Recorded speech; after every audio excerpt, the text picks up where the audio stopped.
not sleeping, I'm not working, I'm not staying in shape, just drinking, overthinking, and staying up late, and I know what's going on.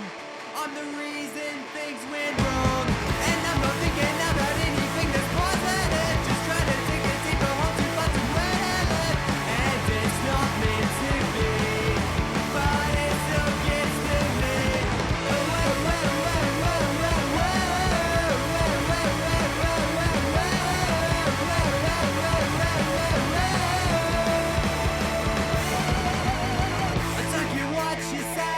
What you do, I don't care what we are, I don't care what I was to you.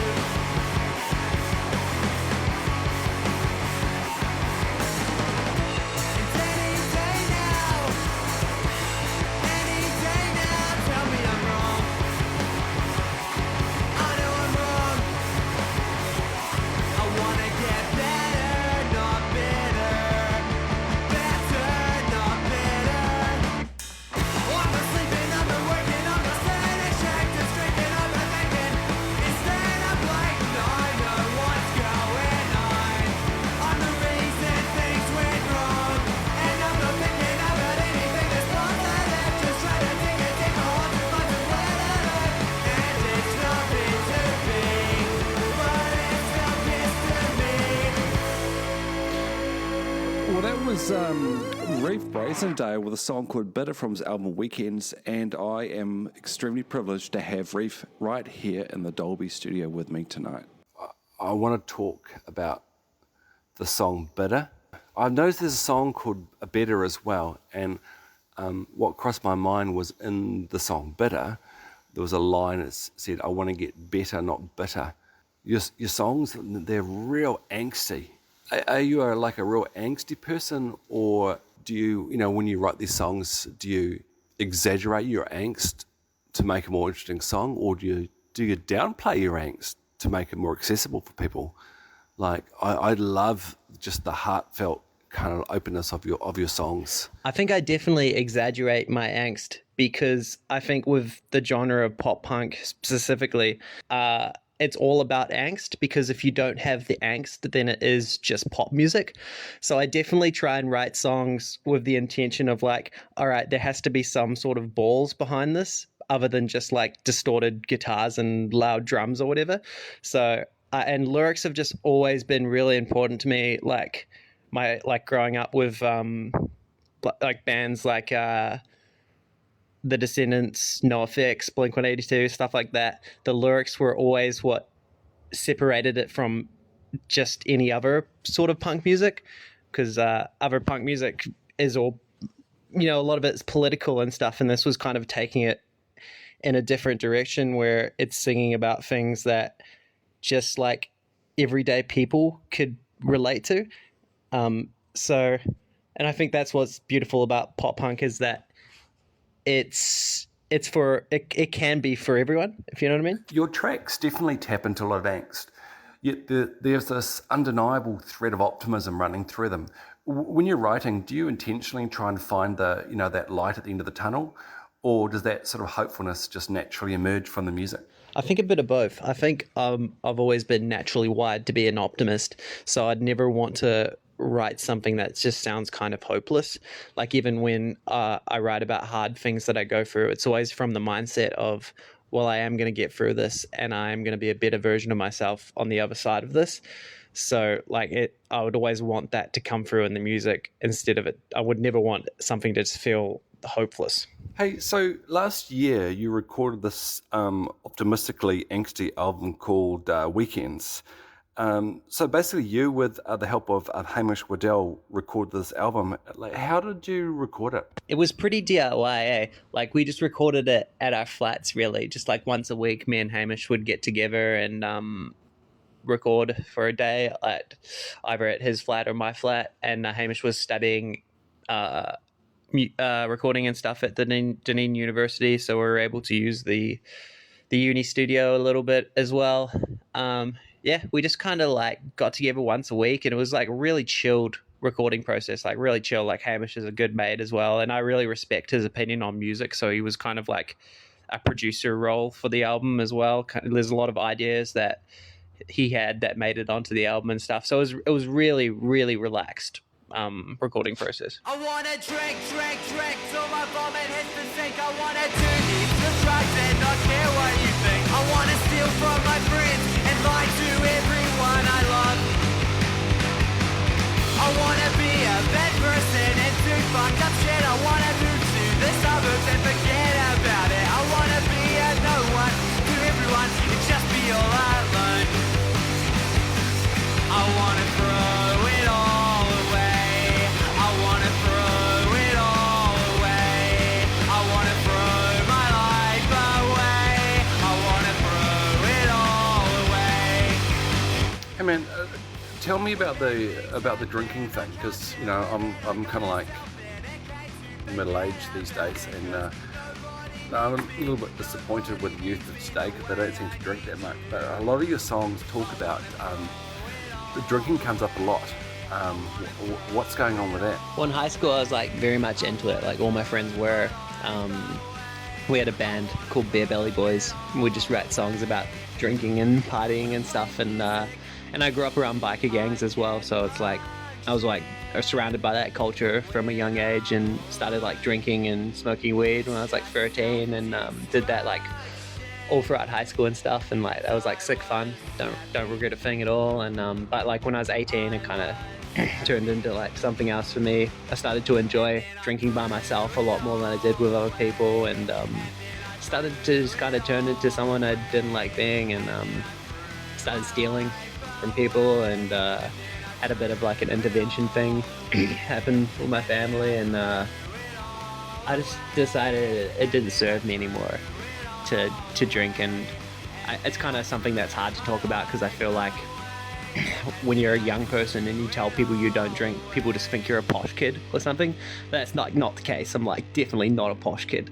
Like I just like all my best friends like still drink and stuff, and just for me it was like a decision that I didn't want to have that in my life anymore. But you know, I don't judge anyone, and like being like sober for like 2 years is like, now I'm so distanced from it. I'm it's not part of my identity anymore. I don't think about alcohol or anything anymore. It's just like when at the time of writing all the songs on the album, I was like definitely going through that transition. But yeah, so it's almost weird to look back on all those songs about drinking and stuff now that I've been sober for like quite a while. I'm like, wow, I really don't live these lyrics at all anymore, you know? When you drank as much as I did, as young as I did, you get older and realize just how much damage you did. When you start hanging with people that didn't do that, and when you smoked as much weed as I did, as young as I did, you get older and realize just how fucked up your brain is, and there's nothing you could do to change it. 'Cause at school I was bad, now I'm older and sad. In the daytime I feel good, in the nighttime I feel bad. 'Cause I realize I'm alone, and I'm so far from home. I got the mind of an addict, 'cause I really, really want it. And why am I like this? Hey, tell me about Eric. Like, what did he do for you to congratulate him? Yeah, Eric's a real guy. I found this YouTube channel a couple years ago with only like 20 subscribers. I don't know how I found it, but it was with this old man called Eric, and he would just tell stories about his life on YouTube. He's like a recovered drug addict, alcoholic, and yeah, he would just tell stories about his life, and I just started watching his videos every day. I thought he was found him to be like a very interesting, entertaining person, and I stopped drinking myself a couple years ago, and Congratulations, Eric was a song that I'd written about my experiences being sober, coming from my teenage years when I was really into skateboarding and punk music and the party culture that goes with those two things. So I just thought that I would name the song after him, you know? I'll never understand what I'm meant to do. I'll never fall in love with anyone but you. I'll never understand how people have one drink. I'll never understand how other people think. I'll never understand what I'm meant to do. I'll never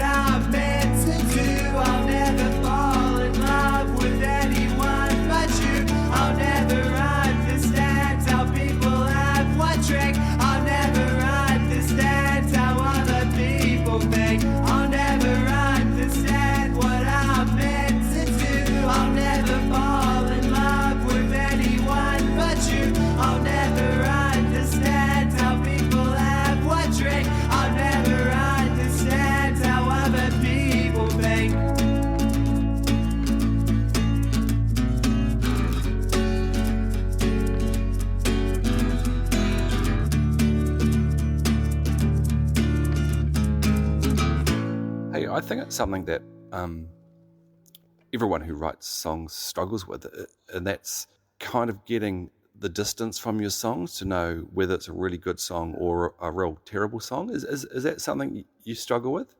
I never really write a song thinking about what other people are gonna think about it or if other people are gonna like it.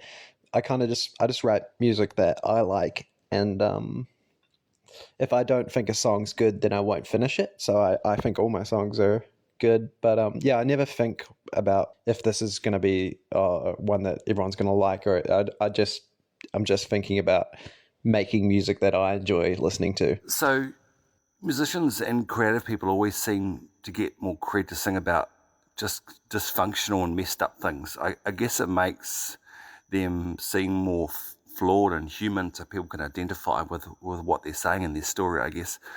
Now, you've been really brave about writing about your past and that sort of thing. So what are you going to write about from now on? Well, the next Out of Luck album is actually completely written already. Me and Hamish are actually going to start recording it in like a couple weeks. And I guess that the songs are on that album are less about relationships and drinking and more about just the traumas of growing up and like being an adult but still feeling like a kid. And there's a lot of positive songs on there as well, like a song called Suburban Kings, which is just about growing up in Temuka, like skateboarding every day and just like trying to stay young. And there's a song called Monsters of California, which is kind of about conspiracies and stuff like that. But I think as a whole, the album will be a lot more like will flow a lot better than Weekends does, because I've written it as an actual album, like thinking of a track list in mind when I was writing it, when Weekends was more just kind of throwing together some songs that I'd written over like 3 years or something. Hey, where can people go to listen to your music? You can find the Out of Luck music on all the streaming platforms, and whichever one you like the most, it's on there. Hey, thanks for coming to the studio. It's been great to have you here. Yeah, sick. Thank you for having me. It's been really fun. There's been like really cool questions to answer as well. So yeah, cheers. I want to go out with probably the saddest song on the album, right at the end. Can you tell us about that song? I lied about liking Fall Out Boy. Yeah, it's a really old song too. I think I wrote that song when I was like 14 years old because I had this like really big crush on this girl. And the name of the song is because in high school, especially when I was a kid, and like honestly, like still now, like I just made being a Blink-182 fan my entire personality. Like, and everyone at school knew that I loved Blink-182 because I would not stop talking about them, would quote them constantly, would do like class presentations on Blink-182, and so everyone knew that I loved Blink-182. So this girl that I liked a lot came up to me and she was like, "Oh, if you like Blink-182, do you like Fall Out Boy?" And just because I liked her, I was like, "Yeah, I love Fall Out Boy." And I don't like Fall Out Boy. I don't like most pop punk bands really. I like Green Day. I like Blink. I like Bowling for Soup. I like the fun stuff. I don't like any of the emo stuff. But yeah, I just lied because I liked her a lot, and then I just named the song after that because it's kind of funny. Like and I'm a fan of like really funny song titles as well. Like yeah, just try and like take a serious song and like put a funny spin on it. I don't know, but yeah, honestly, I didn't know if I was gonna put that song on the album either, just because it was like so like not accurate to the period of life I was in. It was just like really old song, and I had a demo of it that I made like when I was like 14 with my friend, and that demo is like even more heart wrenching than the Weekends version. Yeah, so that's the story of that song. It's been a year or two since I fell in love with you, it brings me down. And I've said this all before in 10,000 songs before, please help me out. But I feel so insecure because love is something you keep to yourself. And it's over now. And it's over now. And it's over.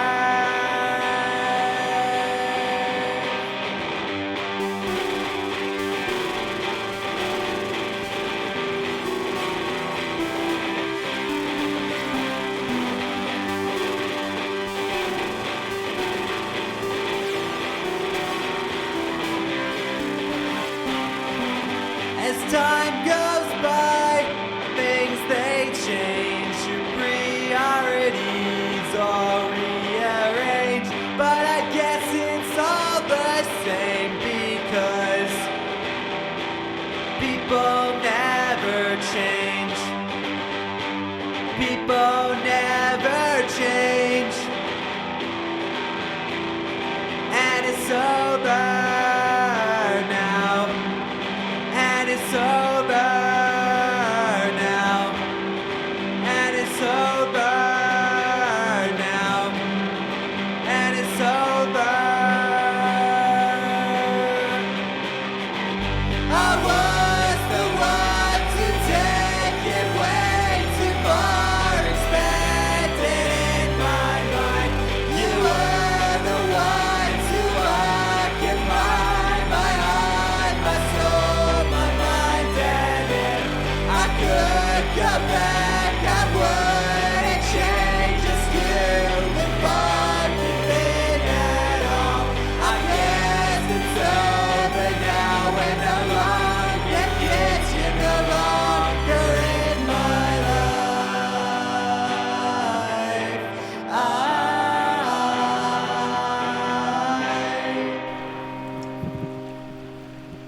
Well, that was a great interview. Man, he was a nice guy. I'm so glad to have him here in Radio Dolby, but I'm currently out for a stroll before heading home. It's a beautiful evening here. The neon is flickering, the steam is rising from the grates, and oh, wait, there's a shop here. It's called The Last Resort. No windows, just a heavy curtain, and it smells like ozone and old Polaroids. Is there there's a lady sitting behind the machine. It looks like a spinal column made of clock gears. You've been screaming in your sleep, Dylan Dolby. I can hear the frequency of your regret from 3 sectors away.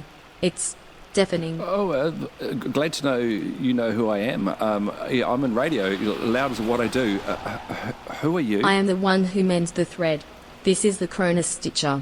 You give me the memory that burns the hottest, the one that keeps you up until 4 a.m. wondering if your whole life is a joke, and I will snip it out. I will make you whole. Okay, that's an interesting proposition. I could erase the great radio silence a few years ago, but okay, could you fix the big one? The night the station almost burnt down because I was too busy drinking beer than to fix the equipment. Feed the machine, Dylan. Step into the rift. Okay, why not?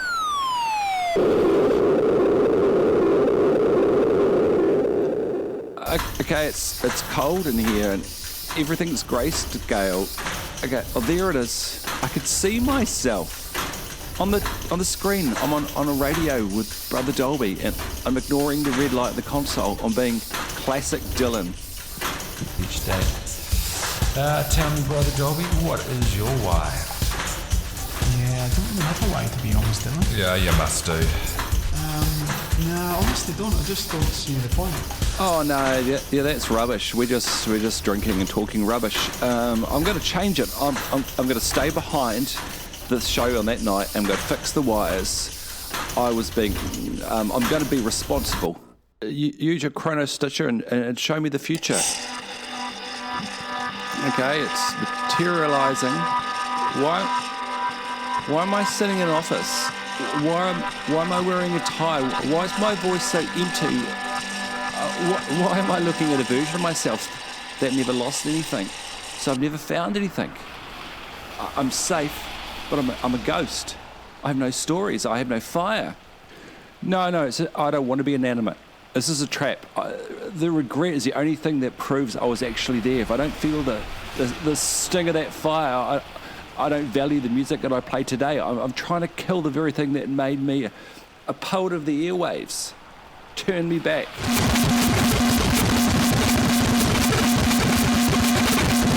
Congratulations, you are a mess again. Well, I just saw a world where I did everything right, and let me tell you, it was the most terrifying thing I've ever seen. If you're hurting today because of something you did, good. It means you're alive. It means you're learning. It means that you're you. I mean, so I trip and I keep doing it. I keep every clumsy, beautiful second of it. And I love it. This is Dylan Dolby, 89.6 FM, heading home to make some more glorious, terrible decisions.